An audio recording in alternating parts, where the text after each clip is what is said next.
into the atmosphere and it warms. Let's just say the storms can develop more violently, more quickly, in places that are not necessarily as where you would expect them to be. And we've got technologies available to us now that can do, continent-sized projects. Is all of the persistent trails behind it. So that tells me, Michael, that they're engineering this storm to a great degree. Now, all of this stuff is chemtrail debris or chemtrail clouds that had been laid down over Utah and over southern Colorado earlier in the day. And if you control the weather, you're going to control the planet. It's that simple. The work we're doing will provide cover for others to come out. And I'm most interested in whistleblowers.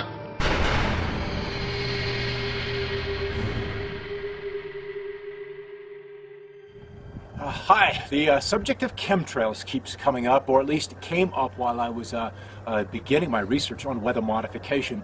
I wasn't even a believer that they actually existed, that there was a trail separate from the regular condensation trail, and those trails being the chemtrails. And then we would have days like this. We end up with a milky white sky with persistent trails. And this didn't happen just once in a while, but would happen fairly frequently. These days would occur most often before a storm would come in from the west. And in classical meteorology, that's okay, because that's where the moisture arrives first, at the higher levels, at those beginning levels of cirrus. And so you'd expect, if you've got jet trail up there seeding the sky, you're going to get contrails of some duration. What set these days apart was that the balloons, the radiosondes that go up, would come back reporting humidities 20%, 25%, 30%, way too low to account for the persistentness, the long duration of these contrails. So that led some people to believe that there was something else up there when we're talking about chemtrails. The man who whose work I first came across, his name was Clifford Carnicom, and he was down in Santa Fe, New Mexico. Again, the desert Southwest, you've got dry skies for, 9 months of the year. Again, with interludes as storms would move through there in the winter and also during the summer monsoon season. But even in Idaho, where I first became aware of the chemtrail phenomena, the skies were generally good for 100 miles visibility. On days like this, as you can see, we could probably count a half a dozen trails where the plane has been there and has left a trail which has resulted in the sky becoming cloudy. And I promise you, if we go look at the Denver radiosonde or the Cheyenne one just up the road here, we'll find that the humidity is less than 40%. So these trails should have persisted for less than 1 minute and likely less than 10 seconds. Here's our discontinuities. That break right there, and along this trail, we see other breaks. Here, where the trail rolls over, about a wavelength, and then another break there. So this spot from there to there denotes a wavelength.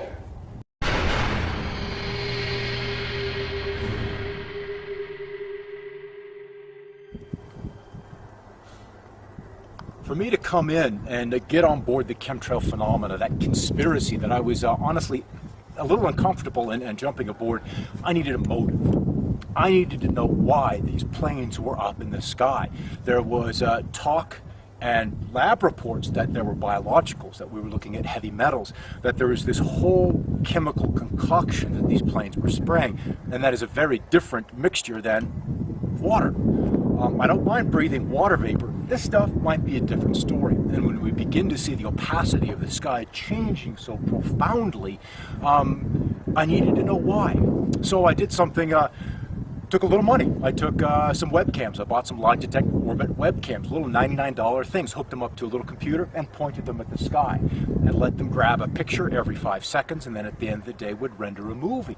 And it took 4 months before I began to figure out what the planes were doing up there. If we look off to the southern sky, you can see a group of those trails all together. And my discovery was that these planes were up there outlining the sky so that the weather makers can apply their electromagnetic solution, they're HAARP solutions. They're solutions to change the weather. If you can add a particulate to the sky, you can apply heat to it. That heat is going to radiate or decay into the atmosphere. And if Lieutenant Colonel Bearden is right, and these beams are bidirectional, meaning you can drop energy into a zone, or you could pull energy out of the zone, then I would find these trails in and around all significant weather events. We would find them around hurricanes. We would find them around tornado outbreaks. We would find them around snowstorms. We would find them over top of heat waves. So within any of the weather that is manipulated or modified by these weather makers, we would find trails.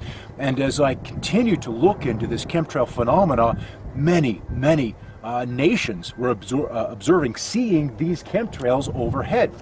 Up here, just below the sun, we've got a patch of cloud that continues to brighten up. That area of cloudiness is growing. It has been outlined by chemtrails. So these chemtrails are acting as a targeting, an alignment mechanism. So from space, you can deposit energy at very specific layers in the atmosphere. The other thing they can do is that the trails act like a water or a drop of dye in moving water. Much like if you go into your doctor's office for an MRI, magnetic resonance imaging, they flush your system, your circulatory system, with barium so they can see how it works. It gives them a way to look inside your body. Barium is barium and aluminum are some of the primary components that we're seeing with these trails in the skies and these chemtrails. Again, this happens before and during major weather events.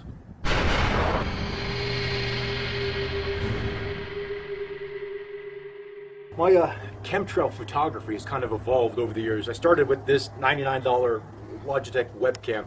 When I was seeing the chemtrails flying, the detail, the texture in the clouds just was not being picked up by these cameras. So I ended up going with a high definition Panasonic, and this is just a beautiful, beautiful camera. Lets me lock it in at infinity and pick up some of that beautiful texture that when you see these electromagnetic tools beginning to stimulate the atmosphere, whatever way they want to do, I was finally beginning to pick that up visually so I could share it with you.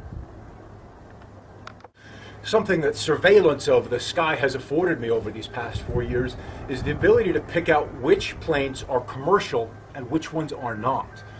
For a long time, and there's still even this misconception on the web that the short trails planes are regular commercial craft. This is not so. We see the long-lasting trails, the marking chemtrails, as I have called them, because they are simply out there marking the sky. They leave this thin wire, this thin metallic wire, and then it deforms. It changes shape as it moves through the atmosphere, is caught up in the atmosphere. They don't always, however, move with the clouds. I have seen on numerous occasions clouds, actually the chemtrails, moving through the clouds coherently, and this would not happen with the regular condensation trail. Another way of discerning which are chemtrails and contrails are the atmosphere, the meteorological targets that these planes fly through.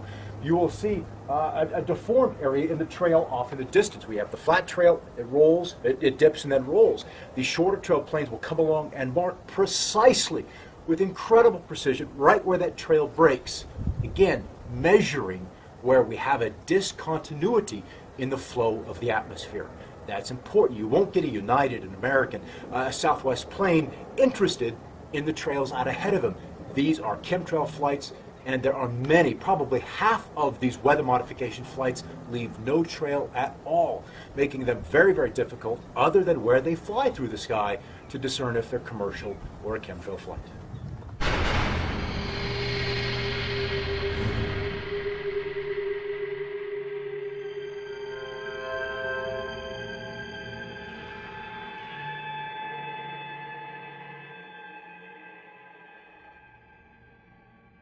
You add heat to that. Those particulates then radiate the heat into the atmosphere and it warms. Let's just say the storms can develop more violently, more quickly, in places that are not necessarily as where you would expect them to be. And we've got technologies available to us now that can do, continent-sized projects. Is all of the persistent trails behind it. So that tells me, Michael, that they're engineering this storm to a great degree. Now, all of this stuff is chemtrail debris or chemtrail clouds that had been laid down over Utah and over southern Colorado earlier in the day. And if you control the weather, you're going to control the planet. It's that simple. The work we're doing will provide cover for others to come out, and I'm most interested in whistleblowers.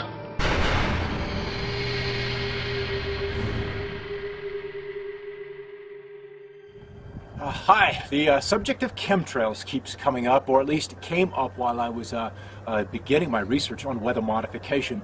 I wasn't even a believer that they actually existed, that there was a trail separate from the regular condensation trail, and those trails being the chemtrails. And then we would have days like this, where you end up with a milky white sky with persistent trails.